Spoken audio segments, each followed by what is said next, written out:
j'espère que vous allez bien. Bienvenue dans notre rendez-vous du dimanche, je t'aide à vendre rapidement et en quantité sur Vinted. Aujourd'hui, on va voir 5 erreurs qui t'empêchent de vendre sur Vinted et si tu les fais, je vais te donner des solutions pour arrêter de les faire et tu vas voir, tes ventes vont exploser. Première erreur fatidique, poster une annonce par jour. Alors c'est une stratégie qui fonctionnait très bien au tout début de Vinted, quand toute l'Europe n'avait pas encore accès à l'application, mais aujourd'hui malheureusement, ça ne marche plus du tout. J'ai essayé de faire cette stratégie parce que oui, j'essaye à chaque fois tout ce que je vous dis avant de vous dire si ça marche ou pas. Je sacrifie un petit peu mon compte, pour le coup, c'est vrai. Et pour être honnête, il y a des annonces où je n'ai même pas eu une seule vue sur mes articles. Donc ça marche pas. Pourtant j'avais posté au bon moment, etc. C'est vraiment que ça ne fonctionne plus.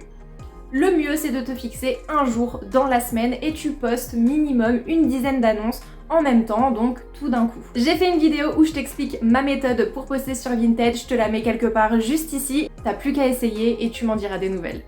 Deuxième erreur, faire des annonces en lot. Alors les lots déjà tout faits, malheureusement ça marche seulement sur les vêtements bébés. Parce que voilà, pour les vêtements bébés, c'est souvent plein de body. On regarde pas forcément le design des body quand c'est des tout petits bébés. Mais les lots de vêtements, ça ne marche pas forcément pour les adultes. Il suffit qu'il y ait une seule pièce qui ne plaît pas, et ça peut faire renoncer à l'achat. Et ça, c'est quelque chose qu'ici, on ne veut pas, n'est-ce pas? Le mieux, c'est de poster tes annonces normalement, article par article. Ensuite, tu vas dans les paramètres et tu actives les réductions en lot. Et là-dessus, je te conseille de faire minimum 10% pour 3 articles. Moi, ce que j'ai fait, c'est 5% pour 2 articles, 15% pour 3 articles et 20% pour 5 articles.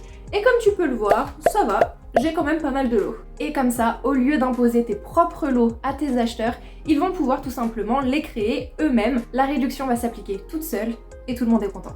Troisième erreur, mettre moins de 3 photos par annonce. Et ça, c'est Vinted qui le dit lui-même. Va sur ton profil et clique sur Revenus à ce jour. Et là, tu as une petite astuce cachée qui dit tu as plus de chances de vendre si tes annonces contiennent au moins 3 photos.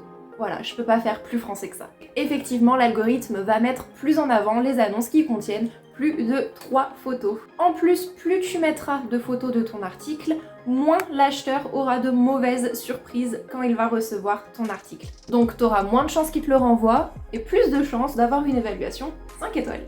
Quatrième erreur, prendre tes photos avec une lumière jaune. Une lumière jaune, je te montre, c'est ça. Voilà, ça change quand même pas mal de choses. Là, on repasse sur une lumière naturelle. C'est pas la même couleur, tu vois. Prendre des photos des articles avec une lumière jaune, c'est le meilleur moyen de ne pas vendre tes articles. La couleur ne se verra pas correctement, le bleu marine, ça paraîtra noir, le rouge, ça paraîtra rouge fluo ou alors bordeaux, le blanc, ça paraîtra crème ou beige. Vraiment, c'est pas une bonne idée et surtout, ça va te faire perdre du temps parce que la personne qui va être potentiellement intéressée par ton article va te demander plus de photos en message privé. Pour voir correctement la couleur, pour voir correctement la matière, parce que forcément la lumière ça joue aussi là-dessus. Donc c'est une perte de temps pour toi et pour ton acheteur. Et tu sais bien que sur cette chaîne, on n'aime pas perdre du temps. Alors le mieux c'est de prendre tes photos près d'une fenêtre, près d'une baie vitrée, avec la lumière du jour. Si tes articles sont éclairés par une lumière naturelle, ils reflèteront au mieux la réalité. Et encore une fois, tes acheteurs auront moins de chances d'avoir de mauvaises surprises en recevant leurs articles. Cinquième et dernière erreur, et pour moi c'est clairement la pire, c'est de ne pas faire de description.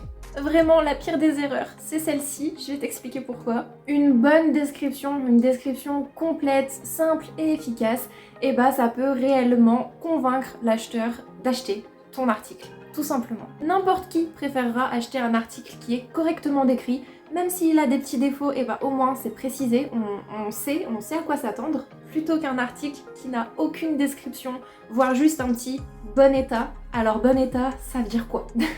Désolée, mais pour moi la définition de bon état c'est peut-être pas la même que pour toi. Ça veut pas dire la même chose pour tout le monde, et franchement faire une petite description, ça prend pas longtemps. Et puis encore une fois, ça va éviter que tes acheteurs se retrouvent avec une mauvaise surprise à réception du colis. Alors une bonne description c'est quoi? Pas d'inquiétude, je t'explique ça tout de suite. Et alors en premier, je vais te conseiller de réécrire le titre de ton annonce. Ça, c'est principalement pour la visibilité, pour ton algorithme. Ensuite, très important, préciser si ton article a oui ou non des défauts. Ensuite, naturellement, tu vas décrire l'état de ton article. Si tu choisis très bon état, ok, soit, mais tu vas quand même aller expliquer en une petite phrase ce que c'est pour toi très bon état. Est-ce que c'est un article neuf, jamais porté, qui traîne dans ton armoire depuis X années? Est-ce que c'est un article porté quelques fois, mais comme neuf? Est-ce que c'est un article qui est globalement nickel, mais bon, tout en bas de ton t-shirt, t'as une toute petite tache que t'arrives pas à faire partir? Est-ce que c'est un article que t'as porté quelques fois, mais t'as coupé toutes les étiquettes intérieures? Là, tu vas vraiment préciser ce que ça veut dire pour toi, très bon état ou bon état. Parce que franchement, combien de fois j'ai eu sous mes vidéos des personnes qui commentaient que en fait ils ont acheté des articles très bon état et en fait l'article était vraiment pas en bon état. À la limite c'était du bon état mais pas du tout du très bon état. C'est pour ça qu'il est important de préciser ce que ça veut dire pour nous, très bon état ou bon état. Ensuite, tu vas repréciser la couleur, la marque, la taille, la matière et la coupe aussi de l'article. C'est très important parce que si tu ne fais pas des photos portées, et la coupe de l'article, ça va pas forcément se voir sur les photos. Ensuite, ce que moi je te conseille de faire, ça t'es pas obligé, c'est de préciser les transporteurs avec lesquels tu préfères envoyer tes colis. Parce que par exemple, maintenant, il y a Vinted Go qui est arrivé sur l'application. Et Vinted Go, tu ne peux pas le décocher de tes envois. Donc Vinted Go va forcément se proposer aux personnes qui vont acheter tes colis. Et si tu ne le précises pas dans l'annonce, malheureusement, t'as plus de chances que des gens prennent des transporteurs que t'aimes pas forcément. Ensuite, ça c'est pareil, c'est un conseil perso, t'en fais ce que tu veux. Ajoute toujours quelques hashtags, quelques mots-clés à la fin de ta description. Bien sûr, des mots-clés en rapport avec l'article que tu vends, sinon ça n'a aucun sens. Et ça c'est pareil, c'est pour l'algorithme, c'est pour la visibilité. Et tu verras, normalement, t'auras plus de vues, plus de favoris et donc plus de ventes si tu fais cette petite technique de l'hashtag. Voilà, si tu ne fais plus ces erreurs, normalement tu vas vendre mieux, tu vas faire plus de ventes et surtout plus rapidement. Bien sûr, il y a d'autres erreurs à ne pas faire, mais je les garde pour une prochaine vidéo. Donc n'oublie pas de t'abonner et d'activer la cloche. Comme ça, tu ne rateras rien des prochains conseils et tu pourras faire un max de sous grâce à Vinted. Comme d'habitude, on va essayer de faire de l'espace commentaire un petit partage de compte Vinted. Je te laisse écrire ton pseudo avec une petite phrase qui explique ce que tu vends sur Vinted. En général, je passe sur vos comptes déjà pour vous follow et je regarde un petit peu s'il y a des petites choses qui m'intéressent. Et puis on ne sait jamais, tu peux trouver des acheteurs dans les commentaires de cette vidéo. J'espère que ces petits conseils t'auront aidé. Je te souhaite de très bonnes ventes. Sur ce, je te dis à bientôt dans une prochaine vidéo et à tout de suite sur Vinted. Bye!